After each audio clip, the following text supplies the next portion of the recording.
முதலில் ஏன் இப்படி என்னை படைத்துள்ளீர்கள் என்று என்னிடம் நீ முறையிடுவதை நிறுத்து. உன்னிடம் நிறைய திறமைகள் உள்ளது, ஆனால் அதை செயல்படுத்த தெரியவில்லை. வாழ்க்கையில் உள்ள கஷ்டம் என்ற ஒன்றையே நினைத்து அதில் தேங்கி நின்று முன்னேறாமல் சோம்பேறியாக இருந்தால் வாழ்க்கையில் நீ நின்று கொண்டேதான் இருப்பாய். நேரங்கள் நிமிடங்கள் போய்கொண்டேதான் இருக்கும். வாழ்க்கையில் முதலில் உனக்கு எது தேவையுள்ளது, எது தேவையில்லாதது என்று பட்டியலிடு. தேவையுள்ளவற்றை முன்னே நிறுத்து. அதற்கான முக்கியத்துவத்தை கொடு. அதற்காக உழைத்து போராடு. நிச்சயம் எல்லா விஷயத்திலும் நீ முக்கியமாக திகழ்வாய். உன்னோடு நான் என்ற உன் தந்தை இருக்கிறேன். என் பரிபூரண அருளும் ஆசிர்வாதமும் உனக்கு எப்போதும் உண்டு என் குழந்தையே. இந்த முறை நீ என் சந்நிதிக்கு வரும்போது நீ விரும்பிய வரத்தை நான் உனக்கு அளிக்கப் போகிறேன். அந்த பிரச்சனைகளை என் நாமத்தை சொல்லிக்கொண்டே சமாளித்து முடித்து விட்டாய். அந்த வினைகளை நேர்மறையாக நீ கடக்க முயற்சி செய்ததன் விளைவாக அந்த பிரச்சனை சம்பந்தமாக நீ வேண்டிய வரத்தை நான் உனக்கு வழங்கப் போகிறேன். ஒருவன் என் நாமத்தை அன்போடு உச்சரிப்பானாகில் நான் அவனுடைய ஆசைகளை பூர்த்தி செய்து அவனுடைய பக்தியை அதிகப்படுத்துவேன்.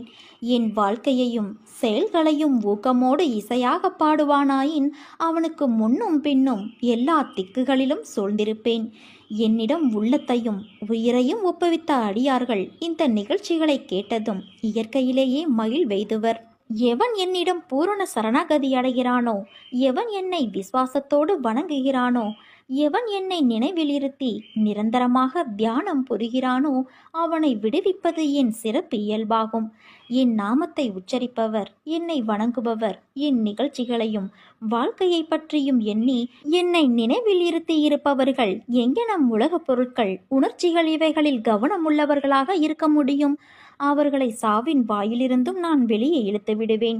என் கதைகள் கேட்கப்பட்டால் எல்லா நோய்களும் விலகும்.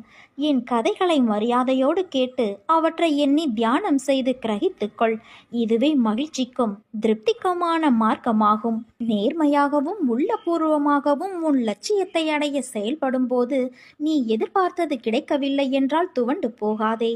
எதிர்த்து நம்பிக்கையோடு போராடு. ஆசை, இன்பம், துன்பம், துயரம் இதற்கு முடிவு கிடையாது. இதையெல்லாம் தாண்டி வந்தால்தான் நீ விரும்பும் லட்சியத்தை உன்னால் அடைய முடியும். அனைத்தையும் சகித்து கொண்டு கடந்து வா.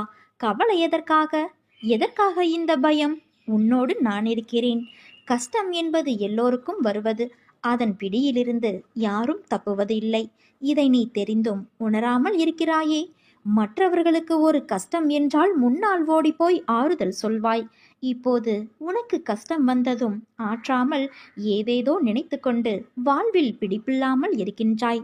பிறந்தது முதல் தொல்லைகளோடும் கஷ்டங்களோடும் வாழ்கின்றேன், என்னை மீட்க யாரும் இல்லையே என புலம்புகிறது உன் மனம்.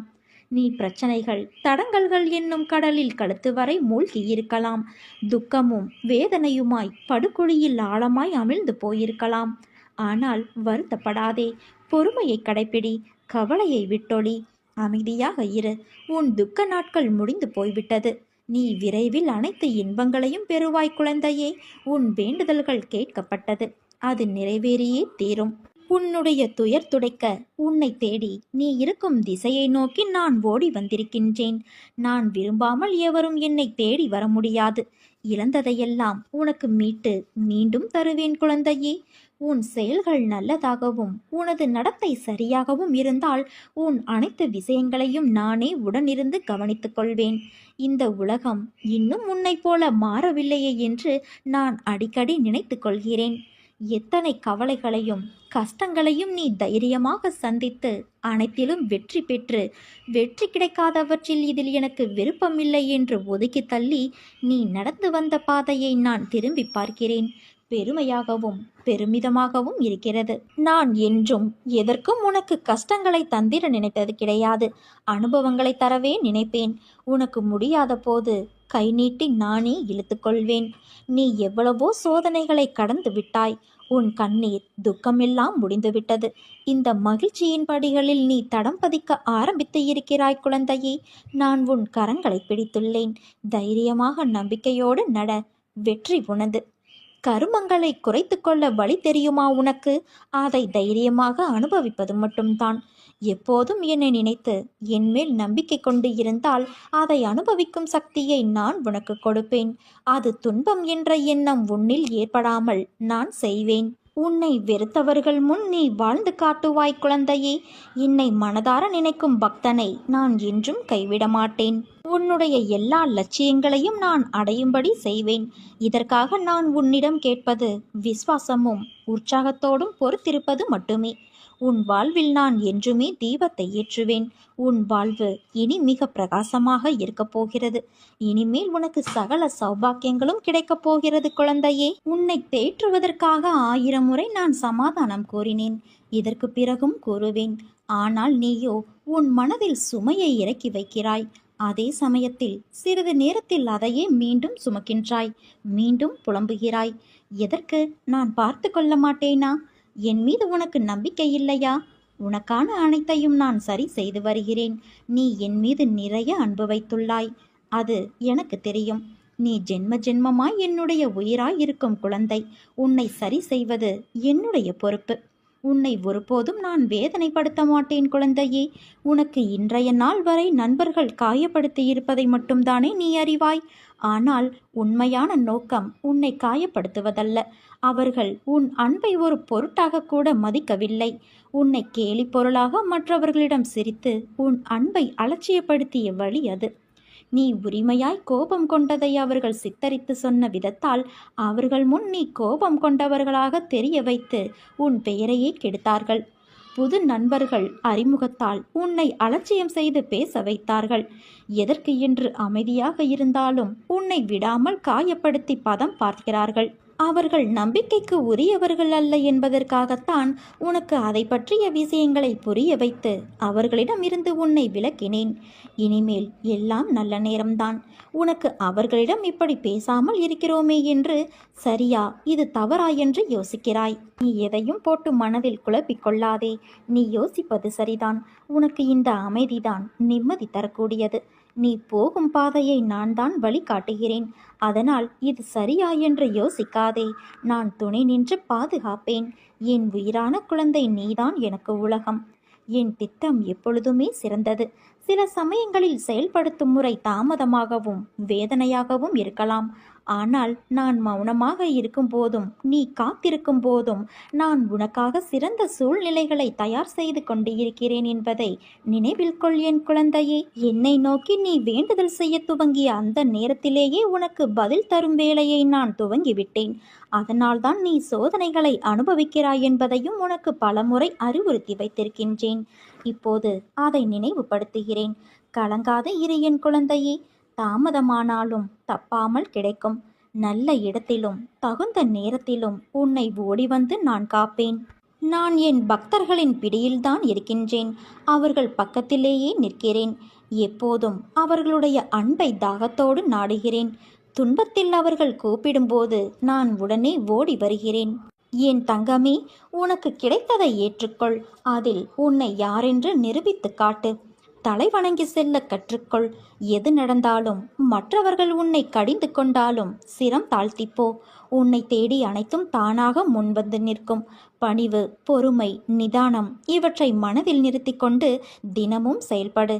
மற்றதை நான் பார்த்து கொள்கிறேன். இன்று இரவுக்குள் ஒரு நற்செய்தியை நீ கேட்பாய். இன்ப அதிர்ச்சி உனக்கு காத்துள்ளது என் குழந்தையே. என் லீலைகள் உன் வாழ்க்கையில் எந்த வகையிலும் ஊடுருவும். அதை இதுதான் என்று உன்னால் யோசிக்க முடியாததாய், ஆச்சரியமுடையதாய் அமைத்து உன் வாழ்க்கைக்கு உன் தந்தையான நான் கொடுப்பேன். இப்போது தளர்ந்து நம்பிக்கையற்று திடமில்லாமல் எனக்கு என்ன செய்தீர்கள் என்று கேட்கும் அளவிற்கு உன் புத்தியும் மனமும் குழம்பி சஞ்சலமாகி உள்ளது. சிறிது நாளில் அது உனக்கு தெளிவு பெறும். நீ கவலை கொள்ளாதே. உன்னை விட்டு உன் தந்தையான நான் எங்கும் செல்ல மாட்டேன். உறுதியோடு கேள். என் மீது நம்பிக்கை உனக்கு முழு அளவில் இருந்தால் நீ பொறுமை காக்க வேண்டும். என்னை ஏன் கைவிட்டீர்கள் என கேட்டு உன் அருகில் நான் இருக்கும்போதே நீ தூர விலகிச் செல்லாதே. என்னை நீ அணுகுவதற்கு விசேஷமான வழிமுறைகள் ஏதும் இல்லை. நம் தாயை எப்படி அணுகுவோம்? இதே போல ஒரு கேள்வி கேட்பது மடத்தனமானது. அன்பு என்ன என்று குழந்தை உணர்வதற்கு வெகு நாட்களுக்கு முன்னதாகவே தாய் தன் குழந்தைகள் மீது அன்பை பொழிந்து வருகிறாள். அதே போல நானும் என் குழந்தைகளின் மீது அன்பை பொழியும் ஒரு கண்ணுக்கு தெரியாத அன்னையின் பாத்திரத்தை ஏற்று முற்பிறவிகளிலிருந்தே தொடர்ந்து தம் பக்தர்களாகிய குழந்தைகளின் மீது அன்பை பொழிந்து கொண்டு இருக்கிறேன். ஆனால் அவர்கள் இப்போது என்னை எப்படி அணுகுவது? அவர்கள் என்னை அணுக வேண்டும் என மனப்பூர்வமாக விரும்ப வேண்டும். உடனே அணுகுமுறை துவங்கிவிடும். அக்கணத்திலிருந்தே அவர்கள் நிலைமையில் முன்னேற்றம் ஆரம்பமாகிவிடும். அவர்கள் மேலும் மேலும் உற்சாகமடைய முடியும், மேன்மேலும் பலனும் அடைய முடியும். வாழ்க்கையில் நீ செய்த தவறுகள் உனக்கு வழிகளை கொடுத்துள்ளன. நீ உன் தவறுகளிலிருந்து பாடம் கற்றுக்கொண்ட அனுபவங்களை மனதில் கொண்டு மீண்டும் இது போன்ற ஒரு தவறை எந்த சூழ்நிலையிலும் செய்யாமல் இரு. வாழ்க்கையில் எல்லாவற்றிற்கும் உணர்ச்சி வசப்படுதல், அழுதல் ஆகியவைகளால் உனக்கு எந்த வகையிலும் உதவி செய்யாது.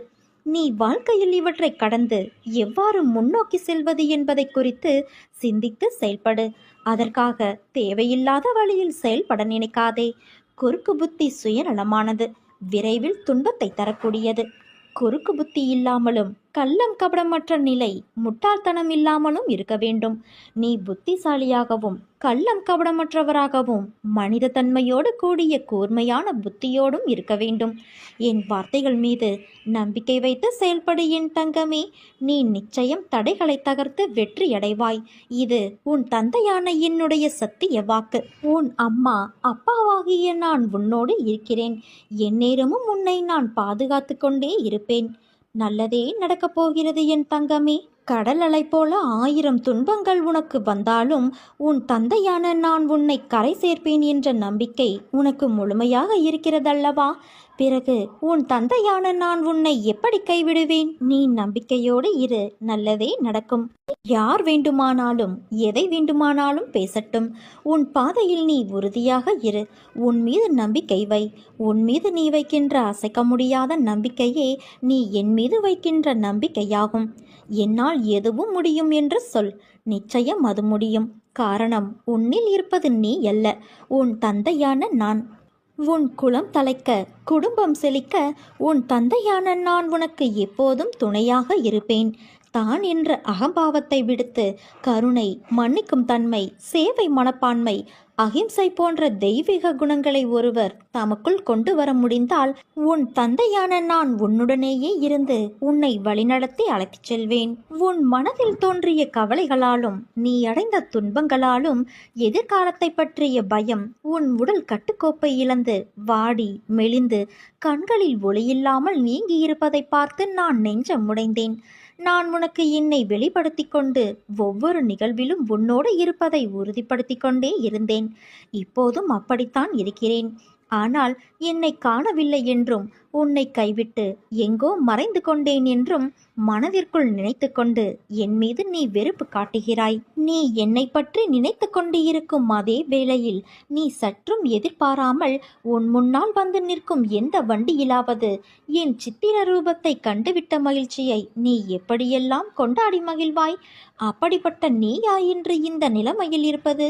உன்னை நான் இந்த கோலத்திலா பார்க்க வேண்டும்? என் மனம் உடைகிறது குழந்தையே. சாதுக்கள் மூலமாகவும் ஞானிகளின் மூலமாகவும் மனதை இலகுவாக்கிக்கொள், சமநிலைப்படுத்து, பற்று நீக்கு என்றெல்லாம் எடுத்துச் சொன்னேன். ஆனால் நீயோ அதை காது கொடுத்தும் கேட்கவில்லை. நீ தாழ்ந்திருந்த போது உன்னை நான் காப்பாற்றினேன். நீ என்னை உதாசீனப்படுத்தவில்லை. உன்னையும் உன்னை சார்ந்தவர்களையும் உயர்வாக வைத்து காத்தேன். நான் இன்னொருவர் ரூபத்திலும் இருப்பேன் என்பதை உணர்ந்து பிறரை உன் நாவினால் புண்படுத்தாமல் இருந்தாய். ஆனால் சமீப காலமாக நீ எப்போதும் சண்டை போடுகிறாய். நீ கவலைப்படாதே குழந்தையே. யாரிடமும் எதற்காகவும் கோபத்தை மட்டும் காட்டிவிடாதே. உன்னோடு உன் தந்தையான நான் இருக்கிறேன். உன்னை எந்த தீமையும் தீண்டவிடாமல் நான் பார்த்து கொள்வேன். என் குழந்தைகளை நான் ஒருபோதும் எந்த சூழலிலும் கைவிட மாட்டேன். தேவர்களும் பிறப்பெடுக்க விரும்பும் மானிட பிறப்பில் செய்வதற்கு எத்தனையோ இருக்கிறது. ஆனால் இது தெரியாமல் மாயையில் திளைத்து பொறாமை, கோபம், துவேஷம், உதாசீனப்படுத்துதல் போன்ற செயல்களில் நாம் உழன்று கொண்டு இருக்கிறோம். எதற்காக இந்த மனித ஜென்மம் எடுத்திருக்கிறோம் என்று நீ அடிக்கடி புலம்புகிறாயல்லவா? பல வகையில் வழி தவறி ஓடும் மனதை என் மீது வைத்து கவலையில்லாமல் நீ இரு. வழி தவறிய உன் மனதை எனக்கு அர்ப்பணம் செய்ய வேண்டும் என்றால் முதலில் உன் மனதை நீயே கட்டுப்படுத்தி அதற்கு பிறகு எனக்கு அர்ப்பணம் செய்ய வேண்டும். உன் மனதை கட்டுப்படுத்த வேண்டும் என்றால் அது பூரண விசுவாசத்தோடு செய்யப்படும் பூஜை, பஜனை, பாராயணம், சத்சங்கம் மூலமாக மட்டுமே முடியும். கலியுகத்தில் நாமஸ்மரணை மட்டும் போதும் என்கிறேன் நான். கண்மூடித்தனமாக இல்லாமல் என் பக்தர்களாக இருக்கிறீர்கள் என்பதை நினைத்து கவனத்தோடு மனதை ஒருமுகப்படுத்தி கொண்டு என் நாமத்தை ஸ்மரணை செய்தால் அது போதும் உனக்கு. நடக்கட்டும், என் தந்தையை நான் நம்புகிறேன் என்கிறாய் நீ. ஆனால் நானோ நீ நம்பினால் நடக்கும் என்பதை உனக்கு உறுதியாக சொல்கிறேன். நான் தரும் அருளானது அக்ஷய பாத்திரத்திலிருந்து அள்ள அள்ள குறையாதது போன்றதாக இருக்கும். நீ என்னிடம் வைக்கும் நம்பிக்கையே உனக்கான உயர்வினை தரும். வாழ்வில் எதையெல்லாம் நிரந்தரம் என நீ நினைத்து கொண்டு இருந்தாயோ அவையெல்லாம் நிதர்சனமில்லாத பொய்கள் என்பதை புரிந்து கொள்ளவே சோதனைகள் தரப்பட்டன. யாரை நம்பி உன் உடைமைகளை ஜாமீன் கொடுத்தாயோ அவர்கள் உண்மை இல்லாதவர்கள் என்பதை உணர்த்தவே பிரச்சனையில் உன்னை நான் சிக்க வைக்க அனுமதித்தேன். அடுத்தவர்களால் உனக்கு ஒருபோதும் நன்மை இல்லை என்பதை உணர்த்தவே அவர்களின் சுயரூபத்தை உனக்கு நான் வெளிப்படுத்தினேன். ஆனால் நீயோ வெகுளியாக இருந்துவிட்டாய். உனது அன்பு குணத்தை, அப்பாவித்தனத்தை அவர்கள் பயன்படுத்தி கொண்டார்கள். பொருளையும் நம்பிக்கையையும் நீ இழந்து விட்டாய், அவமானமும் பட்டாய். ஆனால் அந்த கெட்ட காலங்களை நீ நினைத்து கூட பார்க்காதே. அவையெல்லாம் பஞ்சுமெத்தையில் உனக்காக வைக்கப்பட்ட முட்களைப் போல குத்தி கொண்டு இருந்தவை. இனி வருவது எல்லாமே உனக்கு வசந்த காலங்கள். இதோ நான் உன் வலது கையை பிடித்து தூக்கி நிறுத்தினேன். இந்த உலகில் என்னை விட உனக்கு உண்மையான உறவுகள் யாரும் இல்லை என்பதை நீ புரிந்து கொள்ள வேண்டும் என்பதற்காக பொய்யான உறவுகளை உன்னிடமிருந்து நான் விலக்கி வைத்தேன். என் குழந்தை ஆனந்தமாக இருக்க வேண்டும் என்பதற்காக செய்தேன். ஆனந்தமே பிரம்மம் என்பதை நீ உணர்ந்து கொள்வதற்காக செய்தேன். ஆனந்தம் என்பது மனம் மகிழ்ச்சியாக இருக்கும்போது வருகிறது. மன மகிழ்ச்சி எப்போது வருகிறது தெரியுமா? உன் கோரிக்கைகள் அனைத்தும் நிறைவேறிய பிறகு வருகிறது. அதனால் உன் கோரிக்கைகளை எல்லாம் நிறைவேற்றி உன்னை ஆனந்தமாக வைத்துக் கொள்ளவே இவ்வளவு நேரமும் உன் தந்தையான நான் முயன்று கொண்டு இருக்கிறேன். வாழும் நாட்கள் எப்படி இருக்க வேண்டும் என்று என்றைக்காவது நீ யோசித்து இருக்கிறாயா? அப்படி நீ யோசிக்க ஆரம்பித்தால் உன் வாழ்க்கையில் வெறுப்பையும் வெறுமையையும் உணர்ந்திருக்க மாட்டாய். வாழ்க்கையில் நினைத்தது எல்லாம் கிடைத்துவிட்டால் உன் வாழ்க்கையின் சுவை எப்படி இருக்கும் என்று யோசித்துப்பார். நீ நினைப்பவையெல்லாம் நல்லதும் இருக்கும், கெட்டதும் இருக்கும். அவைகள் எல்லாம் உன் வசம் கிடைத்தால் நீ திருப்தி அடைவாய். ஆனால் உன்னை சுற்றியுள்ளவர்களுக்கு அது பாதகமாக இருக்கும் என்ற யோசனையே உனக்கு வராது. நீ என்று உன் விருப்பங்கள், உன் கனவு, உன் ஆசை, லட்சியம் என்று வாழ்ந்தால் சுயநலமாய் நீ மட்டும்தான் உன் வாழ்க்கையில் ஒத்தையாக இருப்பாய். ஓசையில்லாத இசைக்கருவி போல.